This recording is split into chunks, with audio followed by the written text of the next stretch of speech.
This is for you, Rochelle, out in Minnesota. Following the legalization of hemp-derived THC edibles under 5 milligrams per serving, the Minnesota Department of Health, the MDH, Office of Medical Cannabis, is sending a warning to potential consumers about some products skirting the limits. The legal limit for hemp-derived cannabinoid products in Minnesota is 50 milligrams per package with a 5 milligram serving sizes of THC. According to a press release, throughout the last 4 months, MDH has implemented a registration campaign to identify establishments who had been previously selling hemp-derived cannabinoid products and require registration to sell them legally. Sounds like that lady that they were having to be the head of their organization a while ago, Rico. The department says it has since found illegal high-dose hemp-derived products that may contain hundreds of milligrams of THC per serving and with multiple servings in a package, creating products well above the legal limit.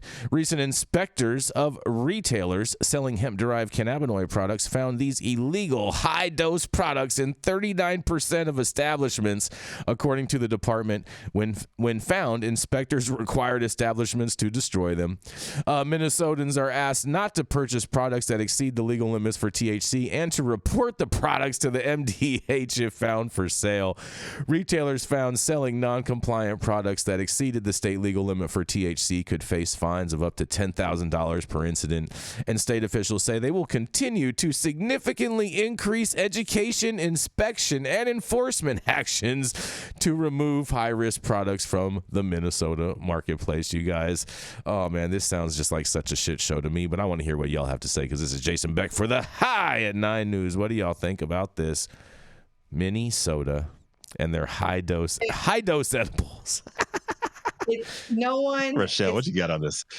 The part in the article that was key for me was how they're telling Minnesotans don't buy them and report them if you see them. Here's the thing.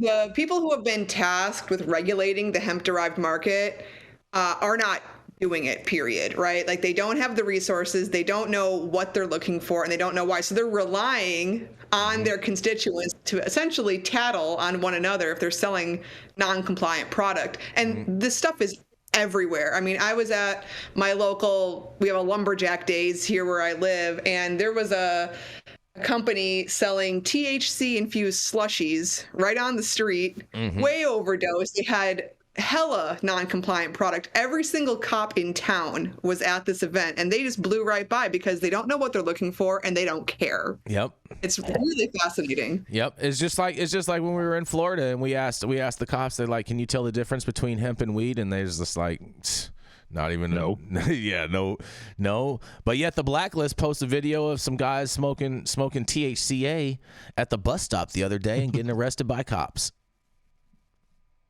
Yeah, it's shouldn't have smoked it. They shouldn't have lit it up. It wouldn't have been illegal. Played themselves. Yeah, they played themselves. That's for sure. But man, this is super, super interesting with this hemp derived stuff. I mean, the reality is, I don't understand how some consumers are supposed to know if products are overdosed. As far as, because their labeling on the package is going to say that they're compliant regardless. They're not going to just be advertising that their stuff is hot and that it tests too heavy, because they're probably not even testing it to even check it in the first place. But some people are straight up selling hot product and proudly doing so.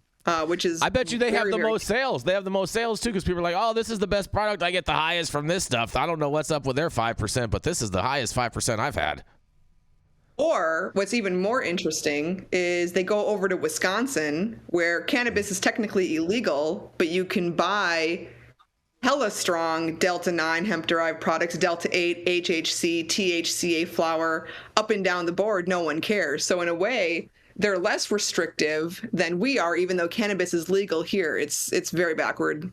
Interesting. Well, the last story we did about the industry circling the drain is why this is happening and why the trap always wins. This is sort of between trap and legal. And if you're running a legal business and you can't pay your bills and some guy says, hey, I'll take your product or we'll do this or that and you can make money right now, stuff in your pocket, have a nice day, it's not going to stop. They're over-regulated, overtaxed. They don't know what the fuck they're doing.